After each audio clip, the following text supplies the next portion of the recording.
everyone, welcome to Kugat Tuition. இன்னைக்கு நம்ம பார்க்க போகிறது TN syllabus 10th standard exercise 6.2. இதில் என்னன்னா find the angle of elevation of the top of a tower from a point on the ground. சரிங்களா? இப்போ என்னன்னா கிரவுண்டில் ஒருத்தர் நிற்கிறாரு, இங்கே ஒரு டவர் இருக்கு.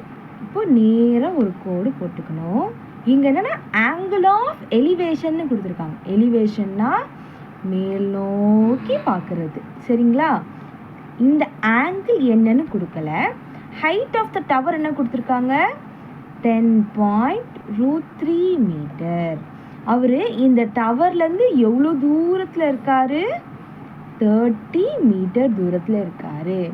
இதை எப்படி போடலான்னு பார்த்தீங்கன்னா, இவங்க ஆப்போசிட்டும் கொடுத்துருக்காங்க, அட்ஜசன்ட்டும் கொடுத்துருக்காங்க. ஆப்போசிட் அட்ஜசன்ட் எதில் வரும்?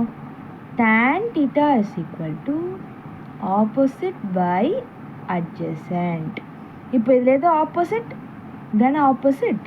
அப்போது √3 by 30. 10 1s are 10 3s are. இதை நம்ம எப்படி எழுதலாம்? √3 by 3ன்னு எழுதலாமா? இப்போ இந்த √3 என்ன செய்கிறோன்னா, √3 என்ன செய்கிறோம்? √3 into √3ன்னு பிரிக்கிறோம்.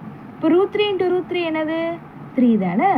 அதனால தான் இதை நம்ம பிரித்து எழுதுகிறோம். அது ஏன்னா இப்போ இந்த √3யும் இந்த √3யும் கேன்சல் ஆகிடுச்சுல, அப்போ நமக்கு என்ன வரும்?